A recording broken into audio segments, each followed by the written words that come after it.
very much hope that you all have had a chance to hear her perform, and that by now you know as well as I do what an extraordinary, the supreme example she is of the art of katsuben, live narration of silent film in the Japanese tradition of Benshi. As you probably know as well from seeing the program or hearing her performances, she has appeared at a great many international film festivals. Her reputation extends far beyond Japan, and her repertoire of films that she can narrate is over 70 films, including both Japanese and Western silent films. NHK, the Japanese television, is preparing a documentary on Sato-san's life and work. And as you may have noticed, they are here filming today because part of that documentary will include this trip to the United States. So don't be distracted if the cameras move around a little bit while during the afternoon. That's the reason why. Sato-san has been so generous with her time here.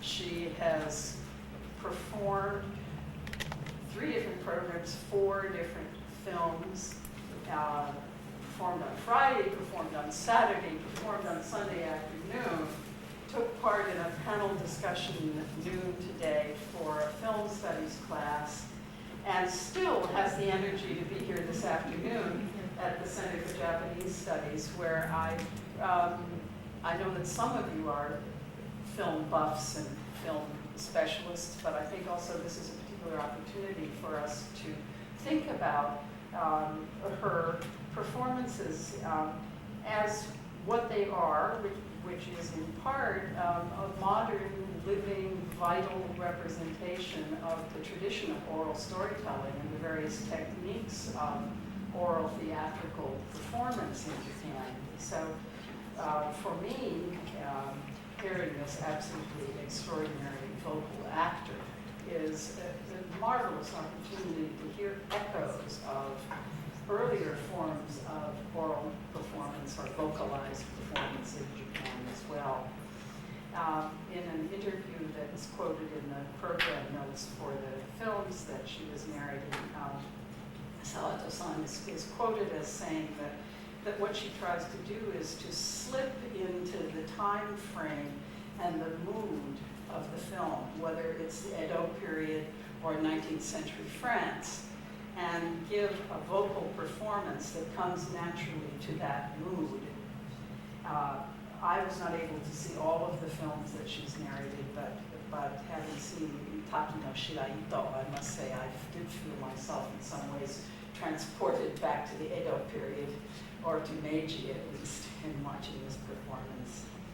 I'm very happy today that we have the superb assistance of Beth Carey, who will probably leave that word out as she's translating, but the superb assistance of Beth Carey, who is translating for Sato-san. And Sato-san is going to talk for maybe about 20-25 minutes, and Beth Carey will translate as we go along, and then we're primarily leaving the time open for questions.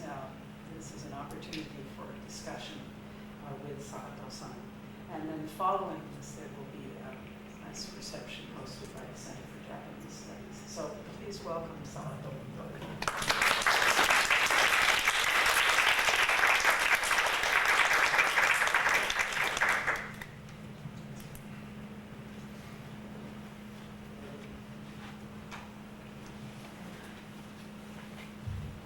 Good afternoon, ladies and gentlemen. Thank you for coming to my lecture. ありがとうございます。いらしていただきまして、この度1989年に1回目で、今回2回目にパシフィックフィルムアーカイブにお招きいただきまして、映画を5本も語らせていただいた。これは私の今までの弁士の体験でもほとんどなかった素晴らしい体験で重ねて熱くお願い申し上げます。I really appreciate having been invited to Berkeley by the Pacific Film Archive, and this is my second time since 1989, and 5 films. And actually, in my experience as a Benshi, this is an unusual experience to narrate so many films in such a short time. So I really feel very honored to have been here and to be been able to do that. でお招きいただきましたことにお力添えいただきましたすべての団体組織とか、そして今日ここでこうやって講演をさせていただきます。本当に感謝申し上げます。ありがとうございます。 I'd like to thank all the organizations involved who have been so vital in these performances and presentations and representative themselves today. ではまず日本にですね、どういう形で映画が入ってきたかをちょっと黒板を使ってもよろしいでしょうか。はい、ちょっとよろしいでしょうか。はい。Explain how film entered Japan in the early days. 日本に最初に映画が来たのは1896年です。It's 1896 when film first came to Japan. 明治29年ですね。で、これはアメリカのエジソン、日本語式発音のエジソンのトマス・アルバ・エジソンのキネトスコープというのが入ってきました。And the film that first came to Japan in that year was Edison's kinetoscope. で、最初には神戸にこのキネトスコープが上陸しました。And it was first shown in Kobe. で、キネトスコープというのはご存知のように箱の中フィルムがぐるぐる回って覗き穴から見るという感じですね。And kinetoscope, some of you may know that the film is inside a box, and you look through a viewing hole to see the moving film で、 image. このキネトスコープが神戸から大阪の方に行って講演をされたんですけれども、それが1896年から97年ですね。So in 1896 to 1897, this form of film was shown in Kobe and then in Osaka as well. で、この大阪でキネトスコープが講演された時、上演された時、弁士が初めて誕生しました。 And it was in Osaka when this kinetoscope was shown that Benshi first narrated the film. 上田ホテイケンという人です。 And his name was Ueda Hoteiken. ホテイケンという人が弁士の一番の元祖とされています。最初の人。 So he was the first Benshi, the original Benshi. それからフランスの、もう皆さんご存知だと思います。フランスのリュミエール兄弟のキネトスコープというのも日本にもうすぐ続いて入ってきました。 And the kinetoscope of the Lumiere brothers from France entered Japan shortly thereafter. はい、ですから1896年、97年というのが日本における映画のその最初期、始まりというふうに言っていいと思います。 So I think we can say that the beginning of film in Japan was this period of 1896 to 1897. で、それはエジソンのキネトスコープとフランスのリュミエール兄弟のシネマトグラフ、I made a mistake. シネマトグラフ。 Cinematograph of the Lumiere brothers. Sorry. リュミエールのシネマトグラフとエジソンのキネトスコープがこの時代に入ってきて日本に映画が始まったというふうに考えていいと思います。そしてですね、当初の頃はまだ映画の専門の館、映画館が日本にはまだ当初なかったんです。 In those days, there were no fixed theaters which specialized in showing film. そこで、全国をこの巡業して歩くという巡業隊というのがありました。 So there were traveling troops that showed films around the country. ですけれども、ですね、明治36年ですね、明治36年ということは、あれから7を出すから、1905年ですかね。1905年に初めて東京の浅草という賑やかな町があるんですけれども、そこに電気館という映画の専門館ができました。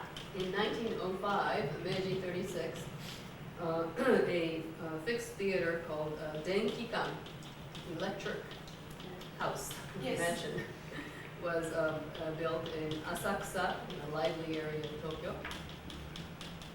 映画の専門館ができまして、そこで弁士がですね、この映画専門館に弁士が定着する。And the benshi, or film narrators, were attached to the fixed theater for film, so to the film theaters.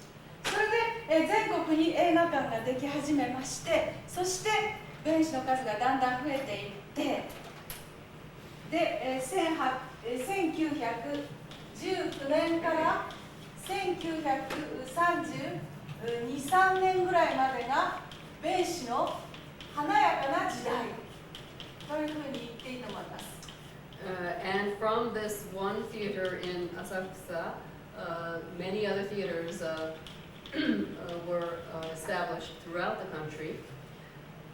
And the years 1919 to 1933 were perhaps the flowering of the Benshi era. で、約8000人ぐらいの弁士がこういう時代に活躍していました。And approximately 8,000 benshi were active during that period. で、数は少なかったんですけれども、女性の弁士もいました。And although they were few in number, there were some women benshi as well. はい。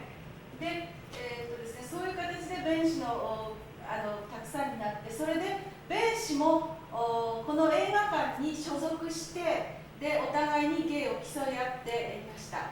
And these benshi were often attached to the film theaters, and they competed in terms of who was best in their arts.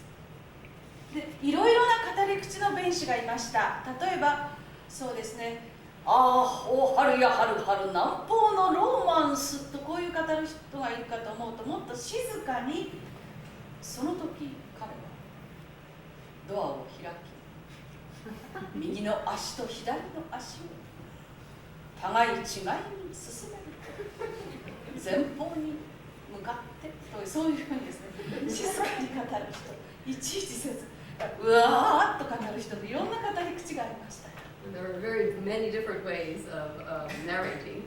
Some were very emotional sounding, as in the first example there, and then others were very matter of fact in the way that they spoke, saying, he opened the door quietly, and then he went with one foot and then the other into the room, etc. And just very explanatory about what was happening on the screen. それと日本映画を語る弁士と外国映画を語る弁士とこう分かれていました。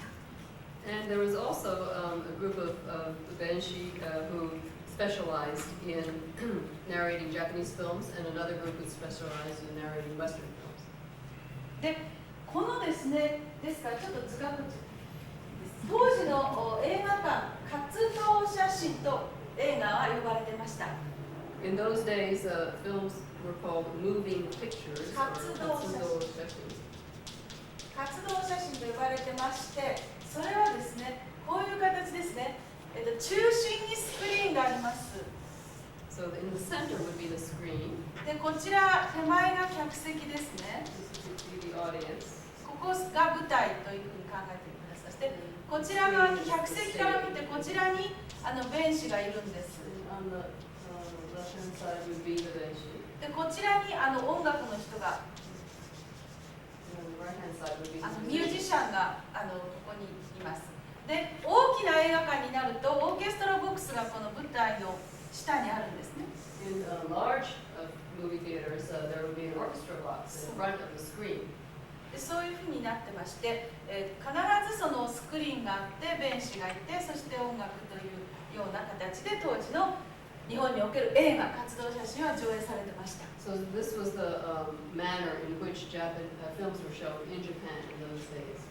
で、ところがですね、よく考えてみますと、日本には活動写真に先行するというか、それよりも先にですね、先行する芸能があったというふうに考えていいんじゃないでしょうか。But I think if we think about it, we realize that there were art forms, performance art forms in Japan that were precursors to showing film in this manner. 例えばですね、歌舞伎というのがあるんですが、歌舞伎を想像してみてください。見た方もいらっしゃると思いますが、 I'm sure many of you have seen kabuki. ここで役者が芝居をします。中央で。ここで役者が芝居をしますね。そうするとこれは映画とは逆なんですね。こっちに語り手、例えば長唄という人が語るんですね。So in the kabuki, in the center, of course, would be the stage where the actors act. And on the right-hand side, instead of the musicians, that would be where the narrator person would sit to sing the nagauta. で、ここでは長唄の伴奏の三味線がここで伴奏されると。And on the other side would be the shamisen players that would accompany the narration. ですから、活動写真とこの歌舞伎というのは単に心が反対になっただけで非常に似てますね。このお芝居が中心で左右にその語り手と音楽がつくというそのものの形は非常に活動写真に似てます。ですからこういう形があったということですね。それともう一つは江戸の終わりの頃に写し絵というのが流行りました。So as you can see, the format would be similar to the film showing, with the action in the middle and then the accompaniment and narration and music on the side. Another precursor was a form of entertainment called utsushi-e that was popular at the end of the Edo period. And this would be like a slide show or a projection show. はい、その写し絵というのもやっぱりここに映るんですね。いろいろと。そして語り手がいて音楽がいるということですから、まさにその絵こそここに映る絵こそ映画のように動きませんけれども、形としては活動写真に似ています。So the pictures that were projected did not move, of course, but they did have a narrator and music accompaniment on either side of the screen. ですからこういうふうに考えてもいいんじゃないでしょうか。活動写真というのが突然日本で始まったというのではなくって、もうすでに先行する芸能があった。歌舞伎とかそれから写し絵とかそういうものがあった。ですから新しく日本に入ってきた映画というものをそれまであった芸能の形態に当てはめたというふうに考えることもできるんじゃないでしょうか。And we might be able to think of these precursors to the moving pictures, the kabuki format, the utsushi or projected pictures format, as being the format into which film, when it came in, when moving pictures came into Japan, was fit. So the film was fit into that already existing format. で、非常に先ほど8000人ですね、たくさんの弁士が日本に行って活動したということをお話ししましたけれども、どうしてそんなに弁士が人気があったのかということは、これはやはり日本人の中に人間が語る芸ですね、語り物の芸を愛する文化的な伝統があったというふうに考えていいんじゃないかと思います。And I think the reason that these 8,000 benshi could be active in that era and that they were so popular could be that it took from the Japanese love of oral storytelling. 例えば「平家物語」という非常に古い時代のお話なんですけれども、そういう平家物語を語る琵琶法師とか、それから太平記というやはりもうちょっと後の時代のその戦記物みたいなですね、南北朝時代といって日本が2つに分かれていた頃の太平記という物語、それを読む太平記読みとか、そういうふうにそれは人間がそういうものを語るという、そういう語りを愛する土壌がやはり日本にずっと古くから続いてきたと思います。This oral tradition comes from the narrators and singers who used the biwa lute as an accompaniment when they sang the Heike story, or in later times when people narrated the Taiheki about the northern and southern port in the format called Taiheki Yomi. それと江戸時代から明治にかけて落語とか講談とか浪曲といったやはり語りの芸が非常に日本で盛んになりました。 And also there are forms of various types of narrative arts from the late Edo to the Meiji time, rakugo, kodan, rokyoku, that were very popular as well. ですからこういうすでに活動写真の前に先行する形態があったということと、それからずっと中世以来続いてきた日本人の語り物を愛好する土壌が結びついて、日本における活動写真が非常に盛んになったというふうに言っていいのではないかと思います。 I think we can say that the format for the moving films, when they came in, included these precursors like kabuki and other forms of performing arts, and the oral tradition that was popular among the general public from the medieval times, and they combined to form this new form of performance art. はい、それでその語り物が好きというところで弁士の芸が成り立っていくわけなんですけれどもね、ちょっと面白い例を挙げます。例えば、こちらの方でですね、例えばアメリカンフィルム、アメリカの映画を上映するとします。 I'd like to give a few examples of the Benshi's art and show how people liked to listen to the oral narrative tradition. Let's say this is an American film that's shown. これ女の人なんですけれども、これで字を書くでしょ。これ女性がいるんですね、ここに。 It's on the picture. 例えばご存知だと思うんですけど、アメリカ映画でユニバーサル映画がありましたね。 There are Universal Studios in the U.S. でそのユニバーサル映画の子会社でブルーバード映画っていうのがあったんですね、昔。 And a sub-company was called the Bluebird Films. でそれは日本人が大好きな甘いラブロマンスをよく作ってたんです。 And they made these very tender love romances that the Japanese public loved. で例えばそういう映画でここに綺麗な女性がいるとします。 So let's say a beautiful woman is in the picture. それを美しい女性がいる、これが普通ですよね。 And usually you would just say, と here's ころ a が、 beautiful woman. はい、弁士はそうじゃないんです。 Then she wouldn't say it that way. 高貴霊老たる歌人たたずめり。 It would say it that kind of exaggerated way. ちょっと難しい漢字ですが、これ高貴 So 香るように fragrance like 霊老玉のような難 as しい if 漢字 she です。 were a jewel. 高貴霊老たる歌人、ビューティフルウーマン、歌人。 Touching is another way of saying a beautiful woman. 香るように、匂い立つように、良い香りのする、そして玉のように美しい人というですね。もう本当に美しさをこれでもかこれでもかと称えるという。Her beauty is exaggerated greatly by saying, here's a beautiful woman who is such a wonderful scent about her and is so beautiful as if she were a jewel. ということは普通に言ったんではお客さんは満足しない。こういうふうにきれいな形容詞で修飾されて初めてその映像を楽しむというそういう構造になっているんです。 The general public wouldn't be satisfied with just a straightforward description. They were only satisfied and pleased when beautiful adjectives were used and the language is decorated and spoken in that way.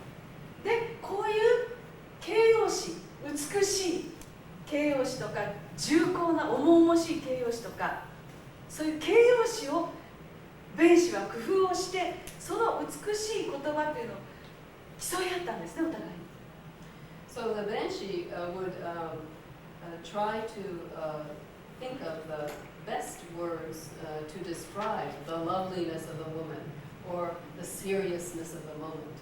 And there would be subtle competitions between the Benshi as to who could come up with the most gorgeous lines. ですから何気ない外国映画のそういうものでも弁士が美しい日本語を使って形容するということは、つまり当時の観客は映像そのものでは満足しないで、美しい言葉によって修飾されたものとして映像を楽しむという、そういうことがあったと思います。So I think in those days, the audience would not have been satisfied just to see the film in its just alone. Their pleasure in watching the film was to hear the words that the Benshi used in describing and in adding adjectives to the scene. ですからそういうどういうことかと言いますと、つまり言葉ということですね。でこの言葉がやはりその弁士が活躍していた時代は今よりももっと言葉というものに力があったんじゃないかと思います。I think 日本語に。in terms of the Japanese that was used in that time, there was more power in the language that was used in those days than in the present day. ですから1910年代、20年代、30年代というこういう時代はやはり美しい日本語、力強い日本語、重厚な日本語、勇ましい日本語というか、非常に日本語に力があって、そういう日本語、しかも語られる、弁士によって語られる日本語を愛好した時代ではないかというふうに言っていいかと思います。So from the 1910s to the 20s to the 30s, I think very emphasis was put on the Japanese language, which was used lovely words which were very powerful and strong, and the kind of spoken language that the Benshi used were much appreciated. ですから別にそのなんて言うんでしょう、特別に教育を受けてないような人たちでも道を歩きながら弁士の言ったこの名文句みたいなものを口ずさむとか、そういったことがあったと思います。I think people who are not necessarily well educated might be walking down the street remembering and repeating the key phrases that the Benshi might have used and enjoying language that way. で、これはまたその一つの弁士の例なんですけども、ちょっと突然思いついたんですが、そういうこととの他に、あとはすごく弁士のキャラクターが面白いということで、それでなんて言うんでしょう、人気があった、その美しい言葉ということ、ちょっとそれを置いといて、弁士の持っているそのキャラクター自体が面白いということで人気を集めた弁士もいました。Some of the Benshi were popular because they had very interesting personalities themselves. And I just remembered one of those examples. ごめんなさい。例えばですね、この辺から声出すんですよね。で言うんです。さっきも眠る蜂蜜ゴル胸に一物手に荷物ってのこと言うんですね。Some people, their voices seem to come out of the top of their heads. They would say a long phrase like that. Yeah. で、ここですね。いいです。ここにちょっと書きますね。今のは草木も眠る。So that 草 was 木も眠る。こうですかね。牛はちょっと牛っていう字がダメだな。書けないわ。牛が書けません。ひらがな。牛蜜時ですね。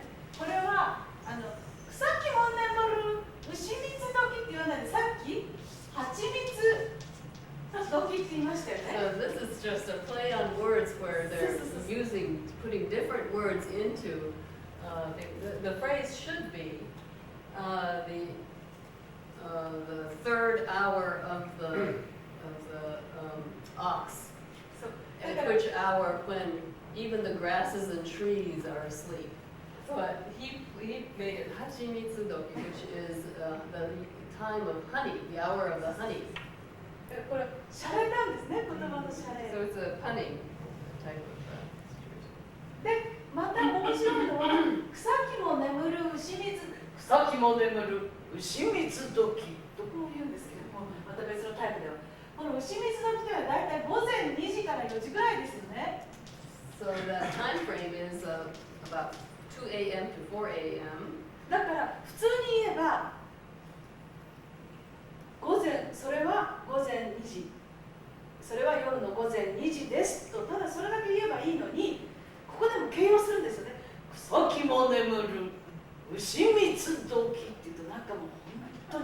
でしょそういう活弁なんですね。普通に言うところこういうふうに言う。 So in normal speech, you could just say it's at 2 a.m., but that would not be interesting. So the Benshi would say this certain hour when even the grasses and trees sleep, and then when you hear that, you think anything could come out, any kind of ghost might come out. で、また弁士のことについて言いますと面白いんですね。当初、その弁士が定着し始めた最初の頃はいわゆる今のアテレコのように何人も弁士が出てそれぞれの役割を演じたということもありました。In the early days of the Benshi, some people stood,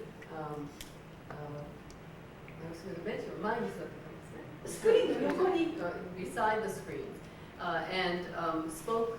There were many of them, and they each spoke different lines that the actors said in the film. だから女の役の人、男の役の人、男の人の役の中でも悪人とか何とかこう役割を決めてこうアテレコ式にしてたんです。 So it was as if they were dubbing the film, but a woman, there would be a person to speak the woman's voice and a man's voice, and then the evil character's voice. その中に一人女性弁士も何人もいたんですが、一人有名な人で松井須磨子という有名な女性弁士がいました。 And one of those women, few women benshi, one of them was Matsui Sumako. で、この松井須磨子という人は新劇女優の松井須磨子と全く同じ名前です。 And it's the same name as the person who was the actress Matsui Sumako. で、この弁士の松井須磨子はある映画館で男の役を全部自分一人でしてたんです。 This Matsui Sumako, who was the benshi, took on all the male roles at a certain movie theater. で、そこに所属していた他の男性弁士、つまり松井須磨子もいて他にも男性弁士がいる、何人か弁士がいて、松井須磨子は一人で男役をしていた。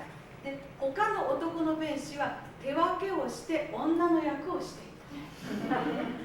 She took on all the male roles, while the other benshi, who were men, divided up the female roles of the film and narrated those.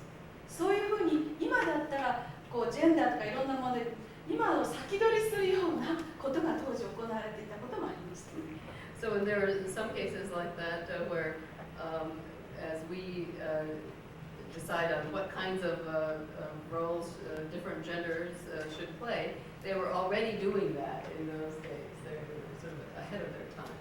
で、弁士は官に所属して人気のある弁士は他の官に引き抜かれて、そうするとお給料が上がるとかいう形になりました。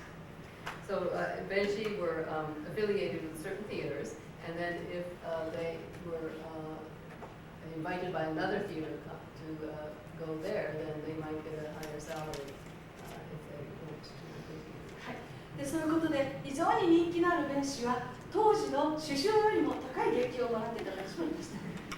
Some of the benshi had higher salaries than the prime ministers of that time. ということで、この1910年代から30年代は美しい言葉を使う、あるいはいろいろな言葉を、多彩な言葉を駆使する、使う弁士の人気が非常に高まった時代でした。So from the 1910s to the 30s, there was a period when benshi who were able to use language in very interesting ways became very popular. ところが、音の出る陶器映画とともに弁士は廃業をさせられました。 But as the films became talkie films, then the benshi started losing their jobs. で、黒澤明という有名な監督、皆さんご存知ですよね、当然。I'm sure you all know the film director Akira Kurosawa. この人の黒澤明のお兄さんで須田貞明という人がいまして、この人も有名な弁士でした。 His older brother, named Teime Suda, was a benshi. He was a famous benshi. この人じゃない、この人は監督ですね。今ちょっと書きませんけど、黒澤明のお兄さんで須田貞明という人が有名な弁士でした。洋画を語ってましした。 And Suda Teime was a Benshi for Western films. で、冬季になって弁士が失業ということになって須田低迷はストライキを打って戦いました。 And so as Benshi lost their jobs when puppies came in, Suda Teime engaged in a strike against this. でそういうことでだんだんに冬季になってしまって弁士がいろいろ廃業したり他の仕事をしたりするようになりましたけれども、第二次大戦後に再び無声映画と弁士を見直そうという動きが日本に起こりました。 So the Benshi did start losing jobs or went off to different careers. But after World War II, the silent film was seen as something important to keep, and people started engaging in watching silent films again. そういう中で私の師匠である松田俊水先生は無声映画を見る会を作ってフィルムを集めて、そして今日のような形で無声映画を上映するというその基礎を作りました。 And my teacher, Matsuda Shunsui, started the Friends of Silent Film in order for more silent films to be shown and to act as benshi for silent films. ですから弁士の歴史を簡単に今お話ししましたけれども、今日の日本における弁士としてのこれからの役割ですとか、そういうことを考えた場合、やはり無声映画の素晴らしさをより一人でも多くの方に知っていただくように努めたいと思いますし、その日本人が人の語り芸を愛して、そして美しい日本語を愛してきた、そういう伝統をやはり引き継いで、今日的な中で引き継いでいきたいと思っています。 So I've reflected on some of the history of the benshi, but when I think about the benshi, role of the benshi in the present and in the future, I like to think of myself as participating in showing how wonderful silent films were, and using the tradition of the benshi in terms of keeping the beautiful language that and words that the benshi spoke and continue to speak in trying to keep that beautiful language of the Japanese film. すごく簡単でしたけれども、ちょっと歴史と今日をお話しいたしました。どうもありがとうございました。 Thank you very much.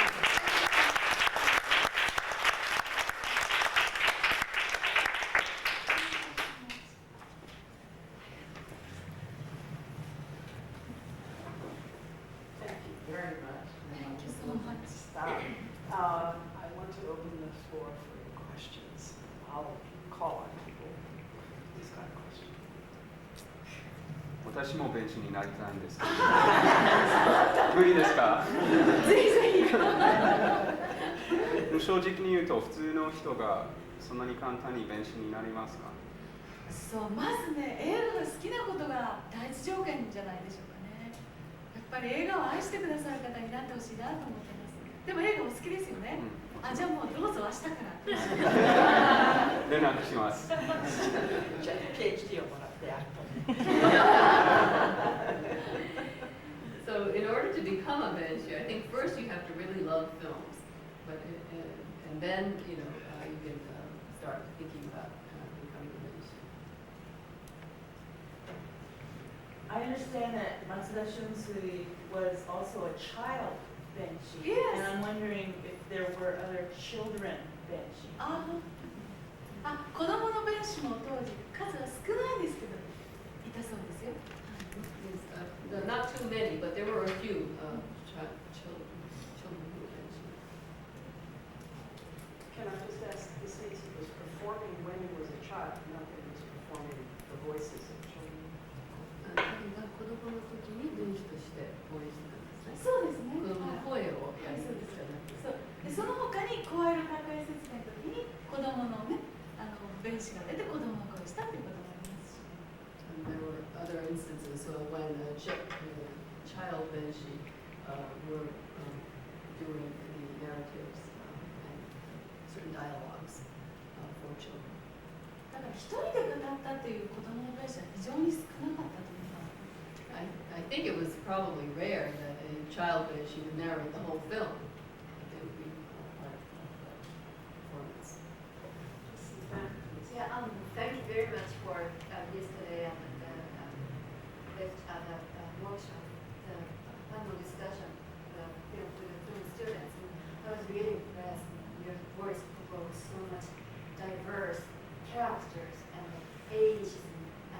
cultures. Then my question is that I want to continue the discussion that we had last time. It was really interesting that when you the Beiji has so much space for the interpretation of the time then. For example, when I saw cheat, then during the court session, trial session, it was really political stuff that's going on. That scene really reminded me of the To Kill a Mockingbird and that racial issue. Then everybody stood up. Then okay, let's kill the Japanese, that kind of stuff. Then I thought, you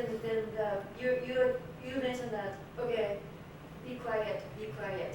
He still has a right or something. You mentioned that sentence. Then I thought, oh, was there any judge who could say? I was not sure. Then I know a little bit history of the Japanese American history. Maybe we should slow down a second to let her Yeah. get caught up. So I was wondering that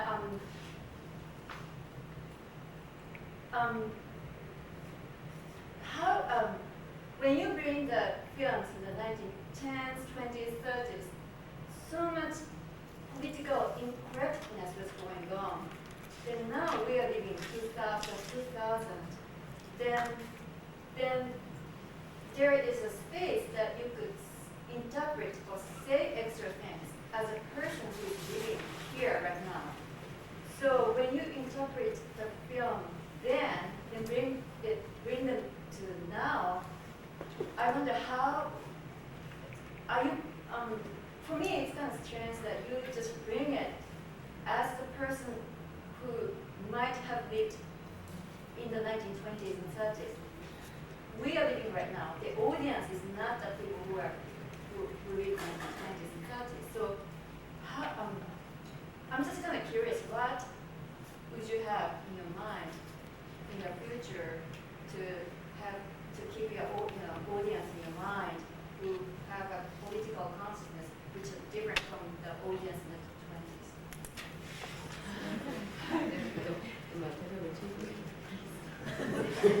最初の質問は1920年代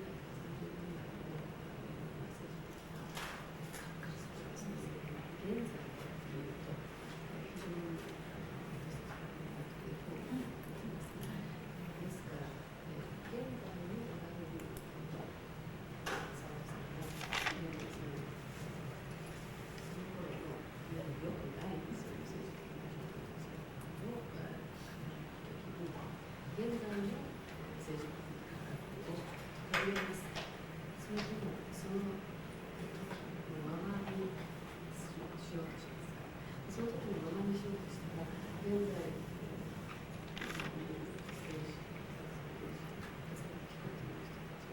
納得するでしょうか。はい、確かにそうですね。チートもそうですし、いろいろな映画でやはり当時の映画というのは時代の産物ですよね。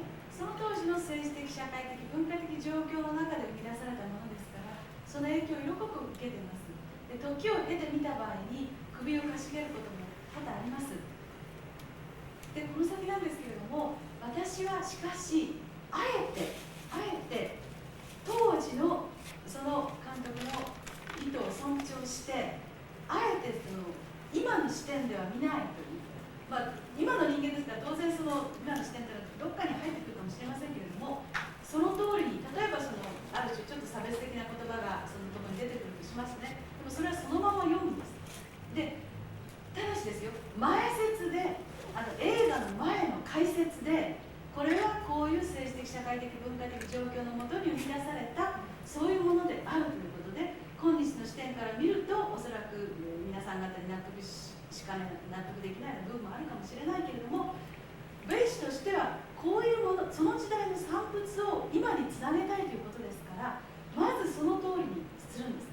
で、前にそういう解説を付け加える、あるいはその後に解説を付け加えるということ、あるいは文章にして自分の考えをそのパンフレットの中に書いたりとかいうことで、ベイシとしてはあえてそこに批判的な言説は批判的な言葉は差し挟まない感じで語っている。ただし自分の考えありますから、それはそれではっきり前後に話したり、印刷物で話したりという形。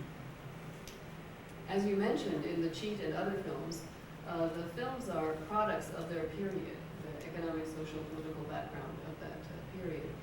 So of course there are things in the films that I question, but my intention, and on purpose, I try to respect what the director was doing at that time and try not to have current sensibilities enter into the narration and dialogue that I am doing for that film. And if there are discriminatory words there, then and or in the titles, then I read them and state them as well. However, in my own introduction before the film, I usually, in a case like that, I would say that the film you're about to see is perhaps not acceptable in terms of current standards, but as a benshi, I want to show you a product of that period.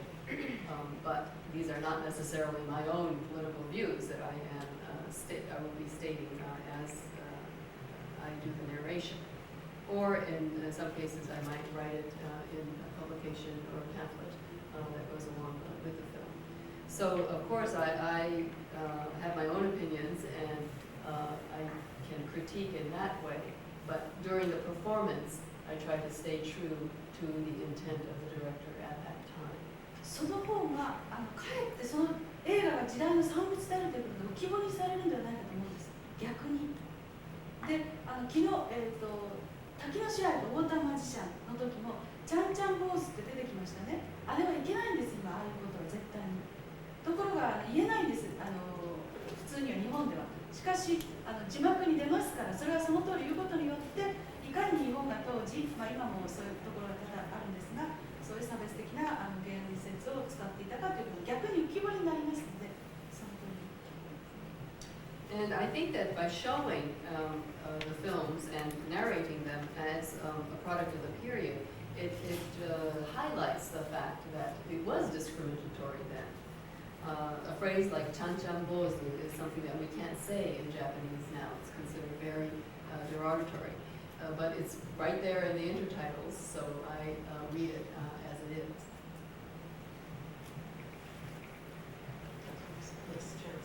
I was wondering, between 1910 and 1930s, when the benshi were in their peak and popularity, did that affect the popularity of the Gidayu, or was Gidayu Bushi and was that already in decline?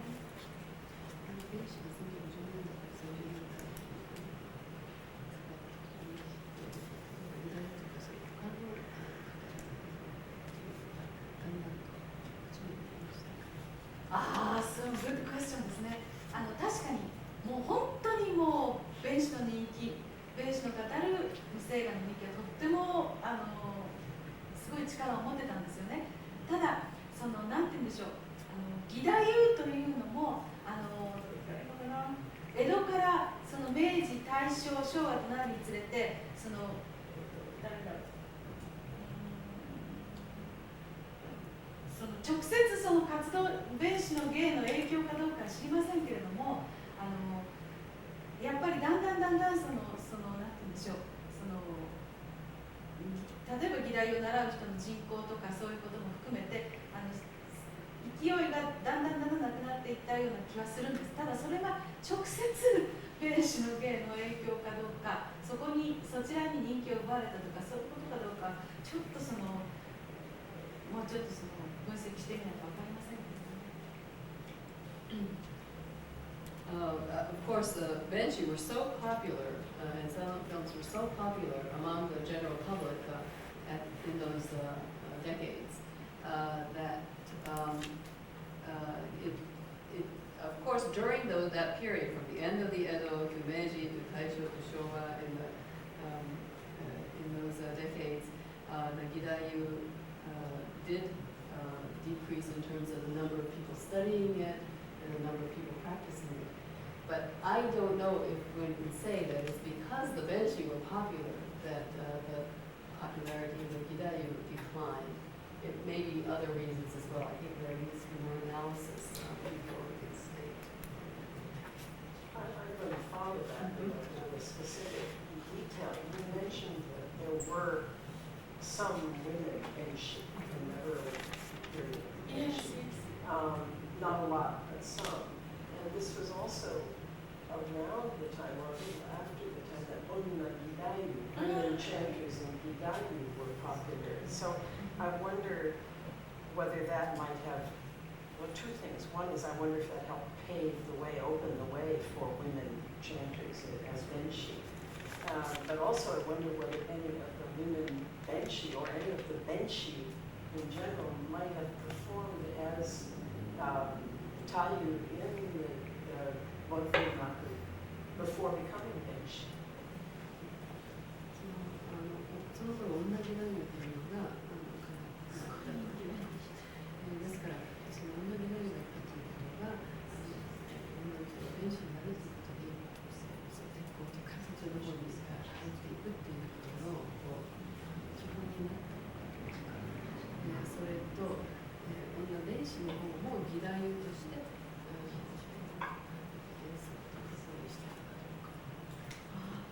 そうですね、確かにとても娘義太夫は人気がありましたけれども、その義太夫語りから弁士になったという顕著なそういうはっきり文章に表れている例というのがですね、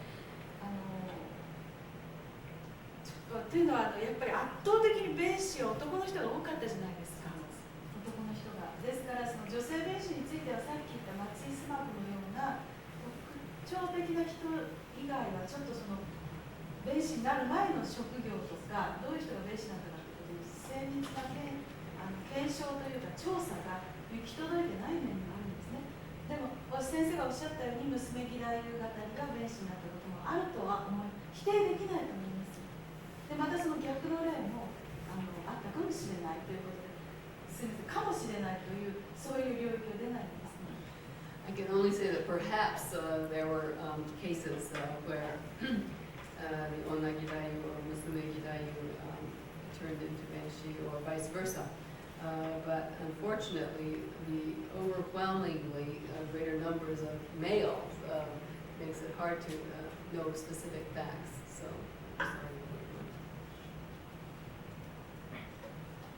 I'm curious about to what extent, if at all, the Benshi were affected by state censorship, because I'm imagining that during pre-war Japanese history, with the advent of something like Taisho democracy, that there were certain many films that were becoming more political and more borderline from the point of view of this the censor. So I'm wondering if this had any effect on the Benshi's use of speech. だんだんと会社でもクラシックからもっと厳しくなった時にそういう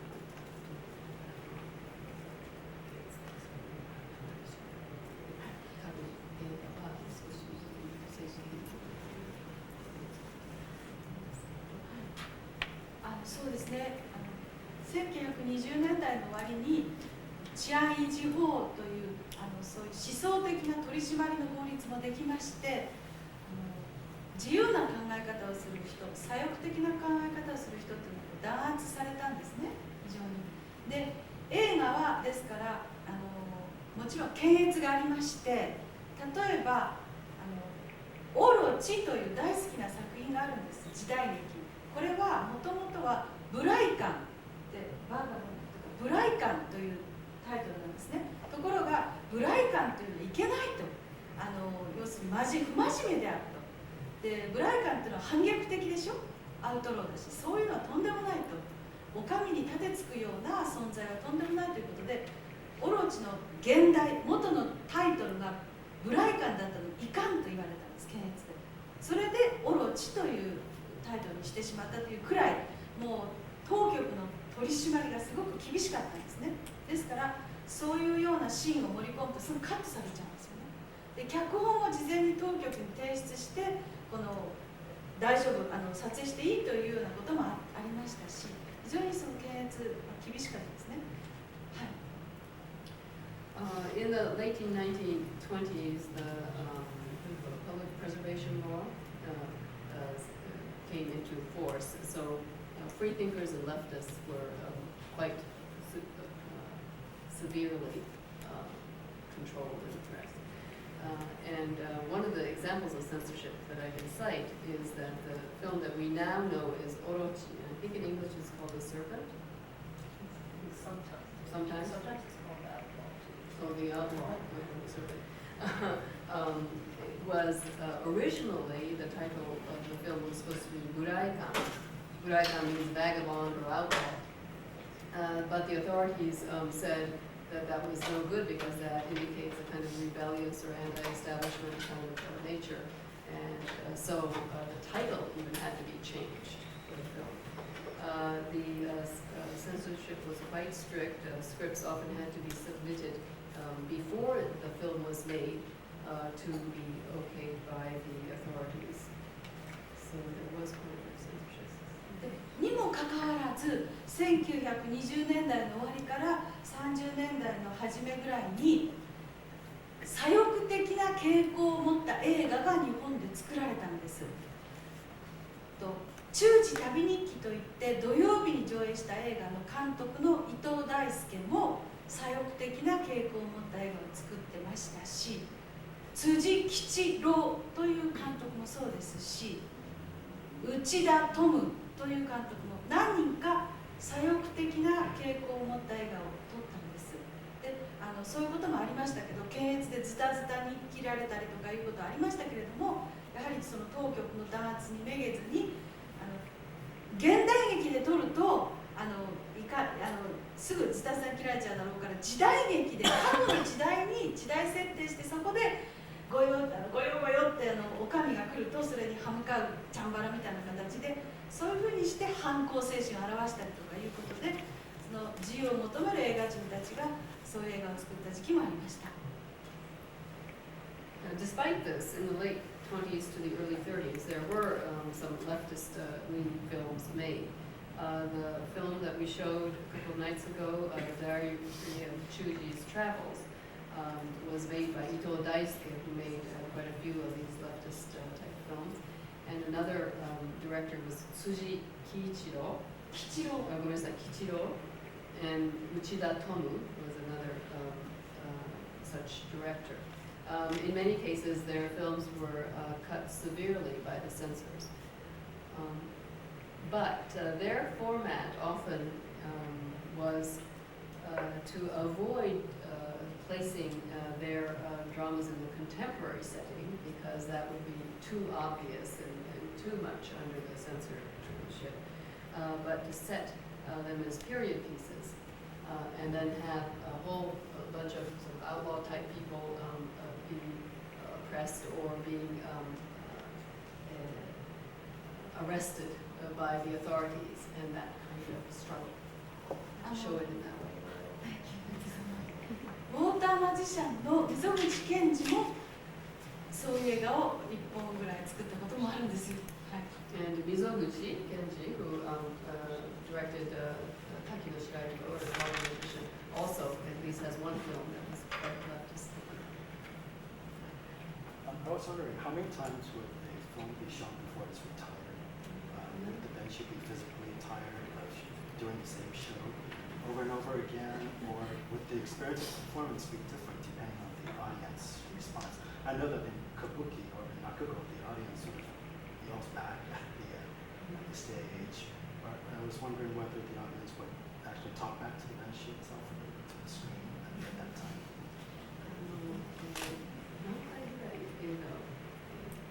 上映して、でそれを理解させた。例えばベンチがこの映画やりたくないっていうのだったら、その映画を上映しないといけないんです。とかベンチと観客の関係ですね。そういうのがベンチにあったらどうかとか、そういうような。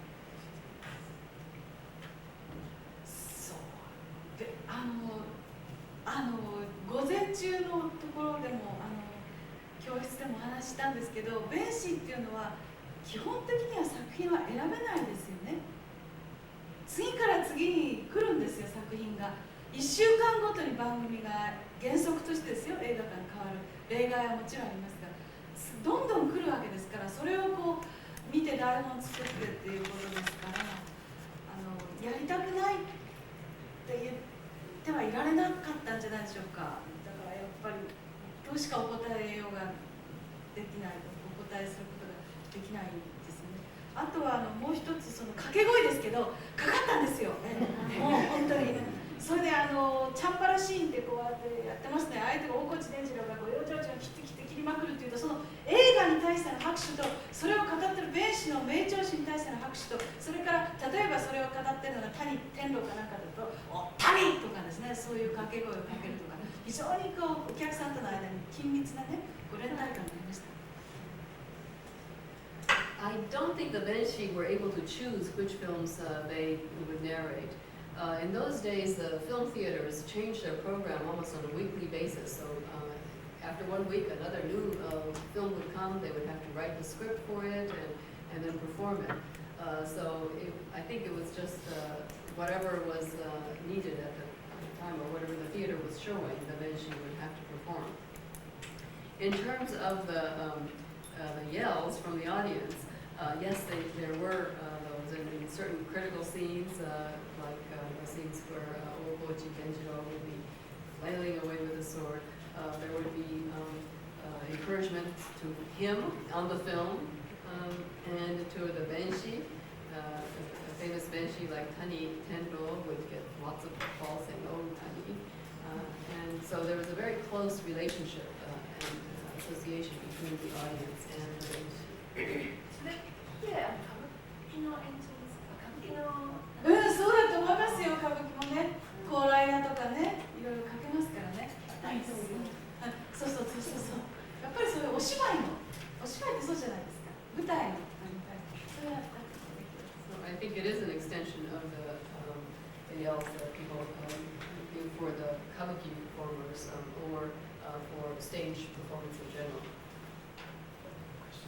先ほど美しい日本語にその言葉に力があったっていうふうにおっしゃったんですけど、例えば観客側もそれから語るお話しされる弁士の方もその漢字のイメージをこうただ聞いてるんじゃなくて漢字をイメージしてるってことがあるんでしょうか。というのは後期霊老たる歌人っていうのを聞いた時に最初に私が思ったのは後期の方とかの後期で、あと歌人っていうのも歌を状況からすれば分かるかもしれないんですけども、歌の人とかいうのでその漢字を見て初めてそうだったのかっていうのが分かったんですね。でそれで映像を見ながらそれから音を聞いて、そして漢字をイメージすることはお仕事されてる中でもあるんでしょうか。You mentioned that there was people valued the language and liked to hear beautiful Japanese being spoken. I'm wondering if they might have in their heads the kanji, Chinese characters, as it was being spoken. When I heard you first say the kokirero no rero taru kajin, my image of koki was somebody who is very high and distinguished, that kind of koki. And then kajin, I thought maybe a poet, those characters. But then when you wrote the characters down, they were different. So I'm wondering if the people in those days imagined, also played with the characters in their minds as well. でその弁士が活躍した昔なんですけれども、イメージする力は普通の人たちあったと思うんですよ。というのも明治になって新聞小説というのが始まりまして、連載でいろんな小説がそれは全部ルビが振ったんです、漢字に。だから子供でも読めたんですよね。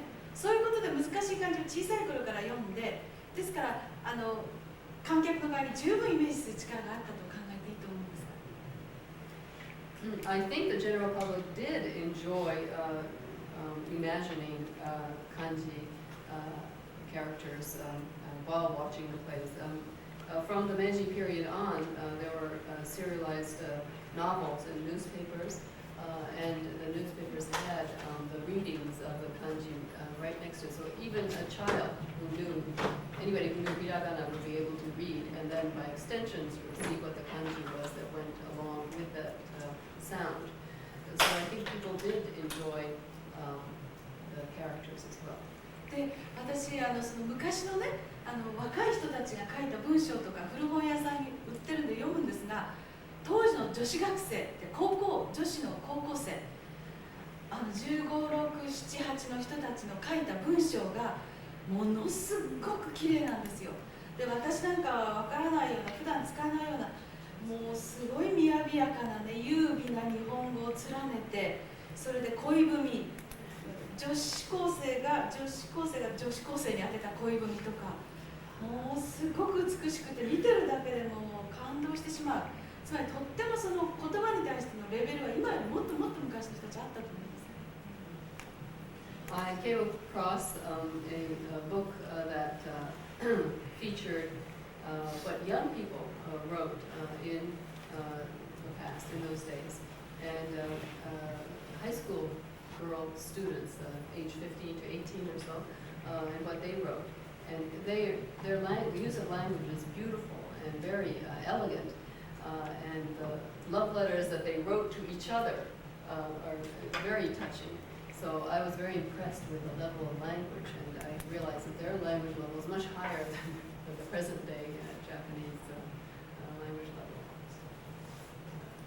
This is about training. I'm curious, in many forms of Japanese theater or gidayu, you sit and you imitate the master or man or woman depending on the form. Say Nihon Muyo, you follow the master and then you imitate.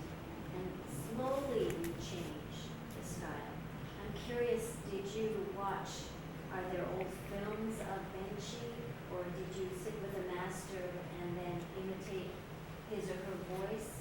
Do your students imitate your voice so that then they begin to make their own? Is it a similar method? はい。日本の連続的な芸術が、ほとんどその文章の真似して習うっていうことですね。で、徐々に少し変えるっていうことなんですけど、サックスの場合には、その昔の電子のフィルムの何度もいくつか、それとかの修正を先生が真似して習ったり、それと今のお弟子さんはどういうふうにして昔の場合はそれぞれのスタイルを、たとえお弟子でも師匠と同じスタイルを取らないで、それぞれの活弁のそれぞれの語りのスタイルを確立していったんですね。で、私の場合は師匠の松田俊水先生はじめいろいろな昔弁士をしてらした先生がまだ生きていらっしゃった、ご存命だったんですね、私が入った時は。ですからいろんな方のを聞いたんですけれども、ただやっぱり真似ではなくって自分の語りというのを作りたいと思ったので、参考にはしたんですけれども、最終的にはその台本も自分で書きますので、最終的にはこうなんて言うんでしょう、どう言ったらいいのかな、当然絶対に真似したくないと思っても、やっぱりどうしたって似てきてしまう部分はありますけれども、やはり自分なりのスタイルを作ろうと努力をしてきた。ただそれをなんて言うんでしょう、うまくどういうふうにしてっていうのはちょっと説明しにくいんですけれどもね、ずっと聞いて、それで何回も何回も講演していくうちに、何百回って講演していくうちに、そういう声なり語り口調なりがこう自然にできてきたというふうにしかお答えできないんですね。で、今男の子と女の子で本当に数少ないんですけど、弁士の勉強みたいな人はいるんですけれども、やっぱりまず第一に映画を愛してくださいっていうことをまず言ってるんです。で、もうその技術的なこととかそういうこと以上にその無声映画をやはり心の底から愛してほしいということを語繰り返し言っていて、でそういうところからその技術的なところにこう移っていかないと、いきなりそのどうやったら活弁がうまくなりますかとかね、どういうふうに語ったらいいですかっていうのはちょっとなんて言うんでしょう、それはもうちょっと先のことで、今はとにかく映画を愛して見てくださいっていう形で言っているんですね。だからつまり例えばなんていう講談なんかは講談の教室っていうのがあるんですよ今。それで例えばこれ時は元禄15年12月14日朝まだきより降りしきる雪に大江戸は一望の銀世界ってなことをですね、講談の教室でやってるんですね。でそれをみんな生徒さんがこうやって読むんですよ。でも私たちの場合っていうのは昔もそうですよ、私が松田修正先生に弟子入りした時もそうですけれども、そういう教科書みたいなのがないんですよ。ないんです、全くない。だから先生の語りを聞いたり先輩の語りを聞いたりして耳で活弁というものを自分の中に蓄積していって、そして自分で声を鍛えたり自分で実際語ってみて自分のスタイルを作っていくという、そういうことなんですね。